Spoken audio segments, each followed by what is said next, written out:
अल्लाह रब्बुल इज़्ज़त की पाक बारगाह में सरबसजूद ये अबरार रशीद हैं, जो कि इंजीनियर रशीद या अब्दुल रशीद शेख के फर्जंद हैं। ये वही अबरार हैं जिन्होंने उमर अब्दुल्ला और सज्जाद गनी लोन जैसे बड़े बड़े सुरमाओं को चंद दिनों के अंदर धूल चटाई। सिर्फ 10 दिनों की कैंपेन के बाद, वालिद की कामयाबी के बाद सरबसजूद रब्बुल इज़्ज़त की बारगाह में हुए। इंजीनियर रशीद जो 2 बार रुकने पार्लियामेंट, इससे पहले रुकने असेंबली बने और अब जाकर रुकने पार्लियामेंट बने हैं, ये वही इंजीनियर रशीद हैं जिन्होंने रिकॉर्ड तोड़ मतों से या वोटों से कामयाबी हासिल की और उमर अब्दुल्ला को भी पछाड़ दिया।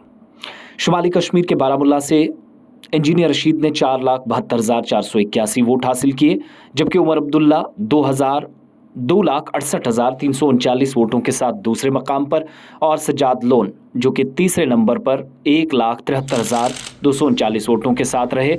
और वालिद की जीत से ज़्यादा वालिद की रिहाई इस परेशान ख़ानदान के लिए इस वक्त मैटर करती है, जिनका बेटा कामयाबी के बाद सबसे पहले अल्लाह पाक की बारगाह में शुक्राने की नमाज या नवाफिल अदा करने पहुंचा। इंजीनियर रशीद जो दिल्ली के प्रेस क्लब से श्रीनगर तक, इसके अलावा नौशहरा राजौरी और सिविल हुकाम या फिर पुलिस अथॉरिटीज़ से कई बार उनके हत्थे चढ़कर मार भी खा चुका है, लेकिन इसके बावजूद हिम्मत नहीं हारी। एक जद्दोजहद की, एक आज़ादी पसंद रहनुमा, लेकिन आज़ादी नौजवानों के लिए जहाँ पर उनका बेहतर मुस्तकबिल हो और मुआशरे के अंदर सुधार के हमेशा से वो हामी रहे हैं।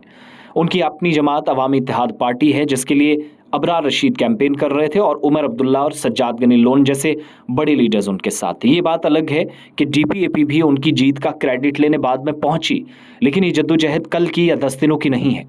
2008 में 25 दिसंबर को पहली बार वो रुकने पार्लियामेंट बनने से पहले मेंबर असेंबली बने और उसके बाद एक बार फिर से 12 नवंबर 2018 तक असेंबली में बतौर एमएलए रहे।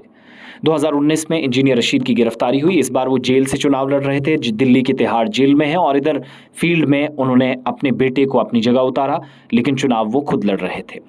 इन पर देशद्रोह जैसे मुकदमे लगे हैं, अनलॉफुल प्रिवेंशन एक्टिविटीज़ एक्ट जैसे मामलात में सख्त सज़ा जहां हो सकती है वो केसेस लगे हैं, टेरर फंडिंग जैसे संगीन इल्ज़ामात हैं।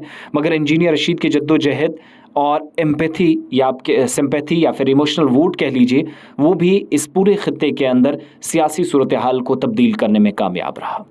रिकॉर्ड तोड़ वोटों से 2,04,000 वोटों से इस तरीके से वो जीत गए। इतना ही नहीं, इंजीनियर रशीद की जीत और उनके जश्न के लिए लोग सड़कों पर निकल आए। वो तिहाड़ जेल में थे, बेटा श्रीनगर था, जब वोटों की गिनती हो रही थी, लेकिन लोग लंगेट से कुपवाड़ा और हंदवाड़ा तक सड़कों पर निकल आए और इंजीनियर रशीद के बेबाक अंदाज में जैसे वो बात करते थे उसी अंदाज में जश्न की खूबसूरत तस्वीरें हंदवाड़ा, लंगेट, कुपवाड़ा और दीगर आसपास के इलाकों से सामने आई। इंजीनियर रशीद के मुतालिक ये भी खबरें हैं कि वो इंडिया अलायंस का हिस्सा बहुत जल्द बन सकते हैं, लेकिन ये इतनी बड़ी कामयाबी इसलिए मानी जा रही है कि वो जेल में तो हैं ही, वो जीते, मगर जम्मू कश्मीर के एक साबिक वज़ीर आला और साबिक रियासती वज़ीर और साबिक राज्यसभा रुकन मीर फयाज जैसे अहम तरीन या कद्दावर शख्सियात को इन्होंने शिकस्त दी है। इसके बाद उनकी तरफ से बेटे भी जो बाहर आए, अपने ख्यालात का इजहार किया। वो नौजवान हैं, पढ़ रहे हैं, लेकिन इतनी जुर्रत, सलाहियत और हिम्मत है कि जैसे 10 दिनों के कैंपेन के बाद वालिद को कामयाब कर दिया, ऐसे ये पूरे लोगों को खित्ते में संभाल सकते हैं।